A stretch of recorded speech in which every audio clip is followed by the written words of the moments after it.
So obviously Cisco in the midst of a big transition. How would you rate the progress of the transition under new CEO Chuck Robbins so far? Well, we haven't seen the real results of the full transition yet. A lot is changing at Cisco, and it's something we all have to understand. This is a big, giant company going through some pretty major changes. And I'm not surprised that Cisco is having some trouble with its earnings and its revenue right now. It is a flattening market.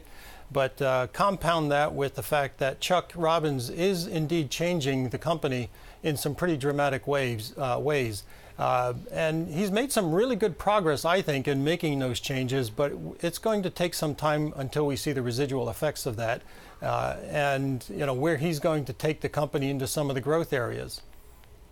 Let's talk about cloud computing in particular. Obviously, this is an area where now Amazon, Microsoft, even Google are winning, yet you have some of the older school tech giants like Cisco, HP, Dell, Oracle trying to take on the cloud as well. How likely is it that Cisco will find strong footing here?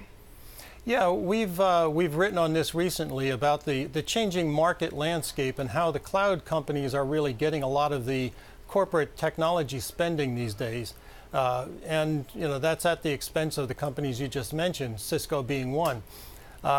It's a tough market for those players, and they all have to transform what they're doing to succeed there. And that's not just selling to the cloud providers. All of this stuff needs technology, but they're not necessarily selling it to the cloud providers. They have to look elsewhere. Some growth areas around Internet of Things, for example, that's going to be a massive force in our world in general. And there's going to be a lot of spending there, and that's not necessarily all going to cloud. Companies like Cisco can capitalize on that, but it's a big departure from the past. And it's a big focus of Chuck Robbins with some of his M&A.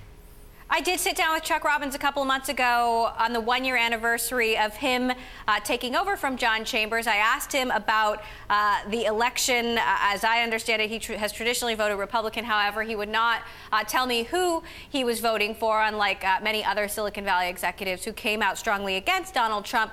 What would a Trump presidency mean for a company like Cisco that is a global company and obviously has been a bellwether for the global economy for so many years?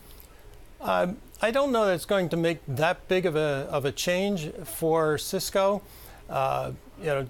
President-elect Trump has, he's made it pretty clear he wants to build out infrastructure, and that could bode well for a company like Cisco.